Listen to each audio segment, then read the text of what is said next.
नमस्कार दोस्तों, आपका चैनल पर एक बार फिर स्वागत है। आप देख रहे हैं द्वारका एक्सप्रेसवे, जो दिल्ली की एक उपनगरी है।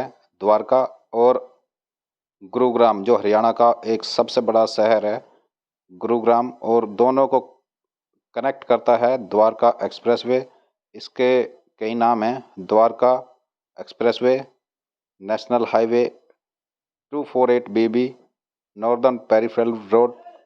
ये national highway number 44 Delhi Jaipur वाले रास्ते पर महिपालपुर की शिव मूर्ति से शुरू होकर गुरुग्राम के खेड़की दौला टोल निकट के पास समाप्त होता है। यानी कि ये दिल्ली जयपुर से शुरू होता है और दिल्ली जयपुर पर ही जाकर मिल जाता है।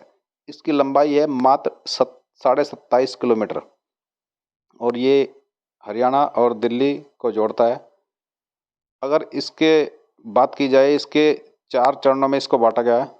पहला इसका हिस्सा शुरू होता है महिपालपुर शिव मूर्ति से, जो कि आईजीआई एयरपोर्ट के साथ साथ जो रेलवे अंडर ब्रिज है वहाँ पर जाकर इसका पहला चरण समाप्त हो जाता है। दूसरा चरण रेलवे अंडर ब्रिज से शुरू होकर दिल्ली हरियाणा सीमा पर समाप्त हो जाता है। ये 4.2 किलोमीटर का है। और इसका तीसरा चरण जो बसई रेलवे ओवरब्रिज तक सड़क बनेगी, ये गुरुग्राम के सेक्टर नंबर 102, 103, 104, 15, 106, 109, 110, 111, 112 और 113 से होकर जाएगा। और अगर बात की जाए चौथे चरण की, तो ये जो इसकी सीपीआर है, सीपीआर और खेड़की दौला के इंटरचेंज पर समाप्त हो जाएगा। और पांचवा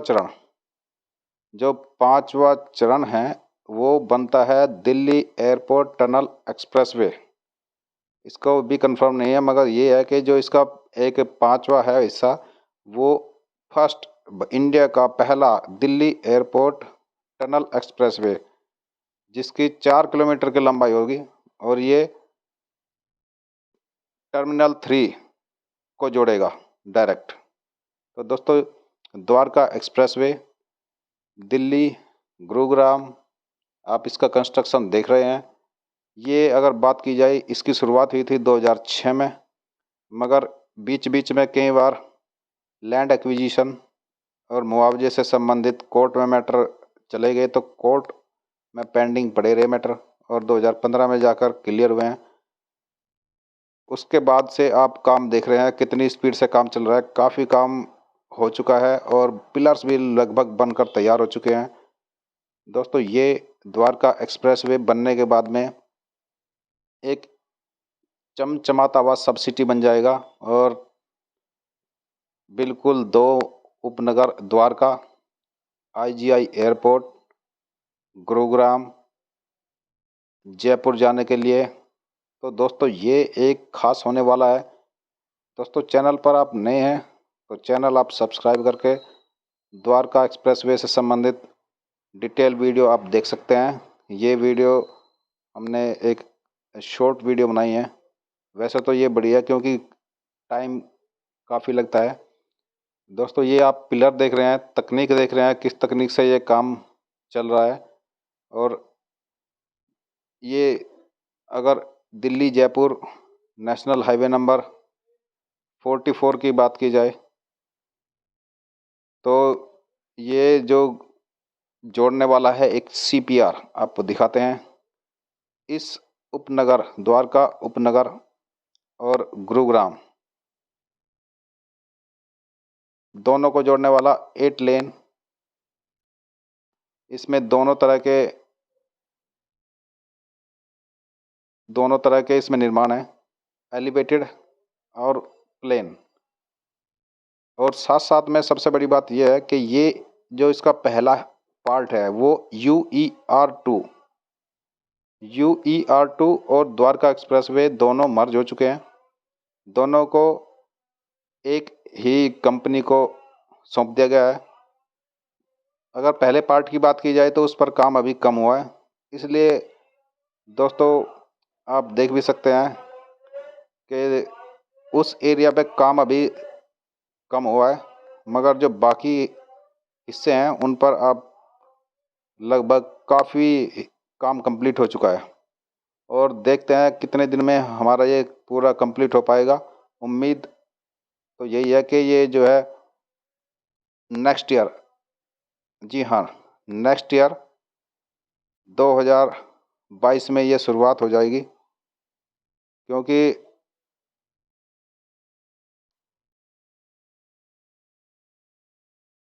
ये जो है काम बड़ी स्पीड से चल रहा है और आप सभी जानते हैं कोरोना की वजह से काम जो है बहुत सारे पेंडिंग हो चुके हैं।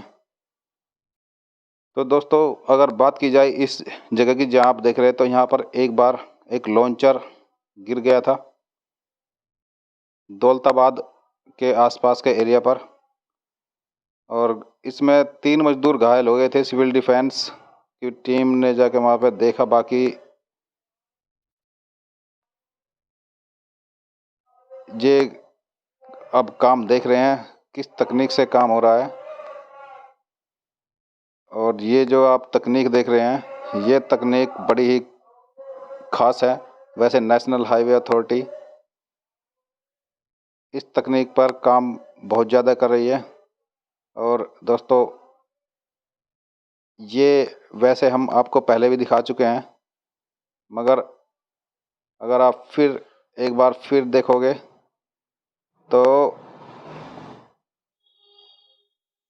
ये तकनीक दोस्तों, कई बार जब रोड बन रहा होता है या कोई चीज़ बन रही होता है तो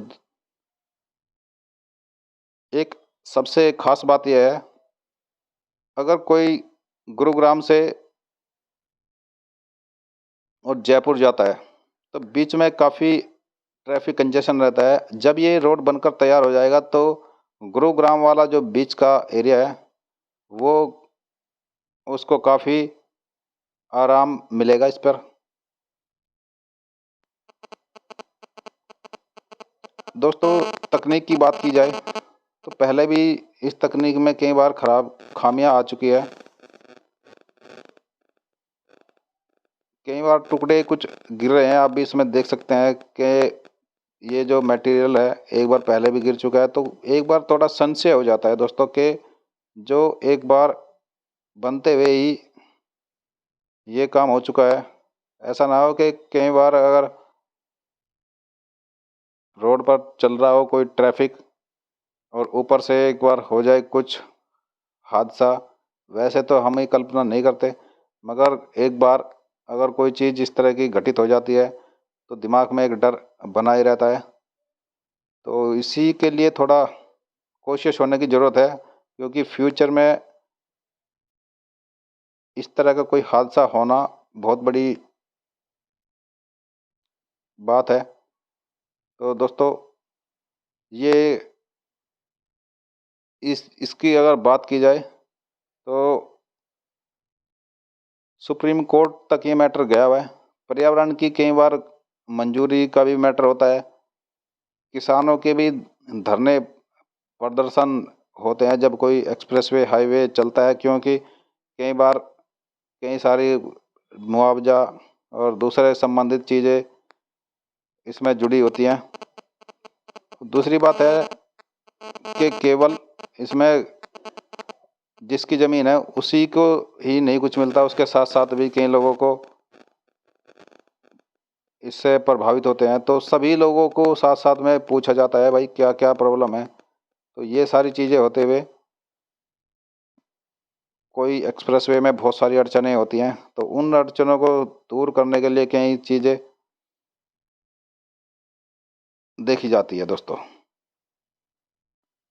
तो दोस्तों बातें तो काफ़ी हैं, मगर आप सोच रहे हैं कि ये जो है आपको पूरा कंप्लीट एक बार दिखा दें। कंस्ट्रक्शन कंपनी की बात की जाए तो JSR इंडिया बुल्स, कई कंपनियां यहाँ पर काम कर रही है। इस हरियाणा पंजाब हाई कोर्ट ने इस मैटर को क्लियर करवाया था दोस्तों, और जो यहाँ के निवासी थे उनको वैकल्पिक घर आवंटित किया गया था दोस्तों। ये एक बहुत बड़ी बात है, क्योंकि आप देख सकते हैं ये जो आप दोनों तरफ बिल्डिंगें देख रहे हैं, मल्टी स्टोरी बिल्डिंग है और एक एक फ्लैट की कीमत करोड़ों से ज़्यादा होगी यहाँ पर। और जिसके यहाँ पर मकान यहाँ से एक्वायर किए गए हैं, ज़मीन एक्वायर की गई है, शायद ही वो दूसरी जगह पर इतनी प्रीमियम लैंड मिल पाए उसको, क्योंकि यहाँ का फ्यूचर ब्राइट है, आप सभी को जानते हैं।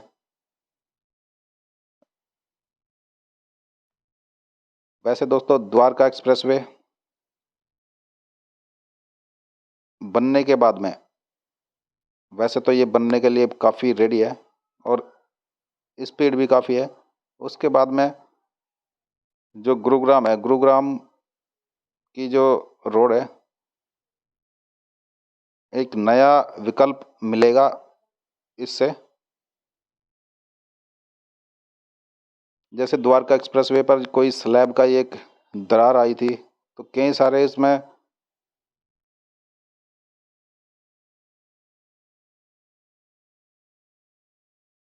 काम हुए हैं और नए नए एक्सपेरिमेंट हुए हैं। तो उम्मीद है 2022 के स्वतंत्रता दिवस से पहले द्वारका एक्सप्रेसवे शुरू हो जाएगा, ये कई स्टेटमेंट आ रही हैं। दूसरी बात है, द्वारका एक्सप्रेसवे आने से जो रियल इस्टेट है, इसके एरिया के रियल इस्टेट में एक 4 चांद लग चुके हैं।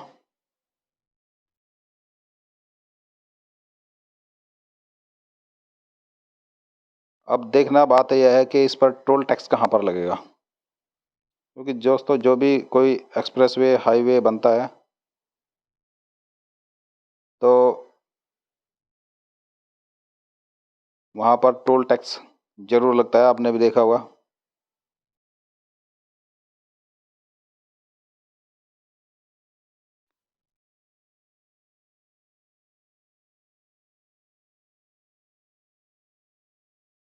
आप देख रहे हैं सामने नई नई तकनीक। वीडियो दोस्तों काफ़ी लंबा हो चुका है। अगर चैनल पर नए हैं तो चैनल सब्सक्राइब करा होगा, आप देख सकते हैं। वीडियो में बने रहने के लिए आप सभी का बहुत बहुत धन्यवाद दोस्तों। थैंक यू दोस्तों।